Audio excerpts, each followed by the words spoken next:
മറ്റു വാർത്തകളിലേക്ക്. സിൻഡിക്കേറ്റ് അംഗങ്ങളെ അധിക്ഷേപിച്ച് കേരള സർവകലാശാല VC. ഇടതംഗങ്ങൾ വിവരവും വിദ്യാഭ്യാസവും ഇല്ലാത്തവരാണെന്ന് മോഹനൻ കുന്നുമൽ ആരോപിച്ചു. എഴുത്തും വായനയും അറിയാത്തവർ പറയുന്നത് അനുസരിക്കേണ്ട കാര്യമില്ല. രജിസ്ട്രാർ കോടതിയിൽ ഹാജരാക്കിയത് വ്യാജരേഖകളാണെന്നും സംഘടനാ പ്രതിനിധികൾ പങ്കെടുത്ത യോഗത്തിൽ VC ആരോപിച്ചു. CPM അനുകൂല ജീവനക്കാർ യോഗം ബഹിഷ്കരിച്ചു.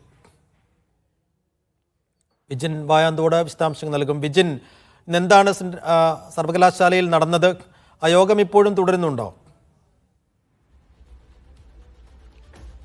സൈഫുദ്ദീൻ, യോഗം അവസാനിച്ചിട്ടുണ്ട്. അതായത് സർവകലാശാലയിലെ ജീവനക്കാരുടെ സംഘടനാ പ്രതിനിധികളുടെ യോഗമാണ് ഇന്ന് വൈസ് ചാൻസലർ വിളിച്ചു ചേർത്തത്. നേരത്തെ സിൻഡിക്കേറ്റ് അംഗങ്ങൾ ജീവനക്കാരെ സിൻഡിക്കേറ്റ് റൂമിലേക്ക് വിളിച്ചു വരുത്തി അസഭ്യം പറഞ്ഞു, അവരെ ഭീഷണിപ്പെടുത്തി എന്നുള്ള പരാതി VCക്ക് നൽകിയിരുന്നു.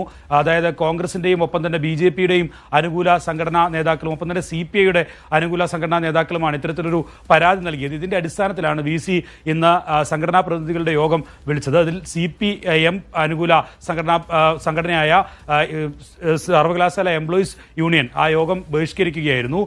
ഈ യോഗത്തിലാണ് വലിയ കടുത്ത തരത്തിലുള്ള അധിക്ഷേപം സിൻഡിക്കേറ്റ് അംഗങ്ങൾക്കെതിരെ, പ്രത്യേകിച്ച് ഇടത് സിൻഡിക്കേറ്റ് അംഗങ്ങൾക്കെതിരെ VC നടത്തിയത്. സിൻഡിക്കേറ്റ് അംഗങ്ങൾ എഴുത്തും വായനയും അറിയാത്തവരാണ്, വിവരവും വിദ്യാഭ്യാസവും ഇല്ലാത്തവരാണ് എന്നുള്ളതാണ് ജീവനക്കാരുടെ യോഗത്തിൽ തന്നെ VC ഇത്തരത്തിലൊരു അധിക്ഷേപം നടത്തിക്കൊണ്ട് വ്യക്തമാക്കിയത്. അവർ പറയുന്നത് ഒന്നും കേൾക്കേണ്ടതില്ല, താൻ പറയുന്നത് മാത്രം കേട്ടാൽ മതി, എല്ലാ സംരക്ഷണവും ജീവനക്കാർക്ക് താൻ ഒരുക്കും എന്നുള്ളതാണ് നിലവിൽ പറഞ്ഞിരിക്കുന്നത്. കോടതിയിൽ നിന്നും VCക്കെതിരായ ചില നിരീക്ഷണങ്ങൾ ഒക്കെ ഉണ്ടായ ശേഷമാണ് ഈ യോഗം നടന്നത് എന്നുള്ള കാര്യവും ഏറ്റവും പ്രധാനപ്പെട്ടതാണ്. കാരണം ഈ സിൻഡിക്കേറ്റിനാണ് ഇക്കാര്യത്തിൽ സർവകലാശാലയിലെ പൂർണ്ണ അധികാരം. അത് രജിസ്ട്രാറെ നിയമിക്കുന്നത് ഉൾപ്പെടെയുള്ള കാര്യങ്ങളിൽ അങ്ങനെയാണ് എന്നുള്ള നിരീക്ഷണം നിലവിൽ കോടതി തന്നെ നടത്തിയിട്ടുണ്ട്. അതിനിടയിലാണ് VC ഇത്തരത്തിൽ കോടതിയുടെ നിരീക്ഷണങ്ങളെ കൂടി മറികടന്നുകൊണ്ട് സിൻഡിക്കേറ്റ് അംഗങ്ങൾക്ക് എതിരായ ഒരു അധിക്ഷേപ പരാമർശം നടത്തിയിട്ടുള്ളത്. രജിസ്ട്രാർ കോടതിയിൽ കള്ള രേഖകൾ ഹാജരാക്കി എന്നാണ് ഇപ്പോൾ നിലവിൽ ജീവനക്കാരുടെ യോഗത്തിൽ, ഈ സംഘടനാ പ്രതിനിധികളുടെ യോഗത്തിൽ VC വ്യക്തമാക്കുന്നത്. അതാണ്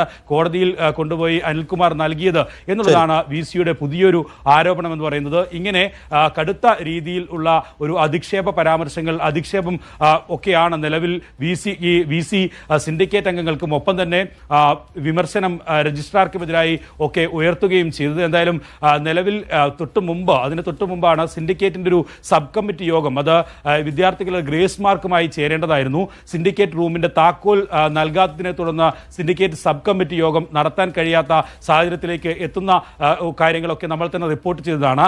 അതിനിടയിലാണ് ഇത്തരത്തിലൊരു കടുത്ത പിടിവാശിയും ഒപ്പം തന്നെ ഒരു പ്രധാനപ്പെട്ട ജനാധിപത്യ ബോഡി, സർവകലാശാലയുടെ തന്നെ പ്രധാനപ്പെട്ട ജനാധിപത്യ ബോഡി, അതിനെ നിയന്ത്രിക്കുന്നത് ഇടതുപക്ഷ അംഗങ്ങളാണ്. അവരെ പൂർണ്ണമായും അധിക്ഷേപിക്കുകയും രജിസ്ട്രാർ നൽകിയത് കള്ളരേഖയാണെന്ന തരത്തിലുള്ള ഒരു വിമർശനം, ഒരു നിലപാട്, വാദം ഒക്കെ VC ഉയർത്തുകയും ചെയ്യുന്നത്.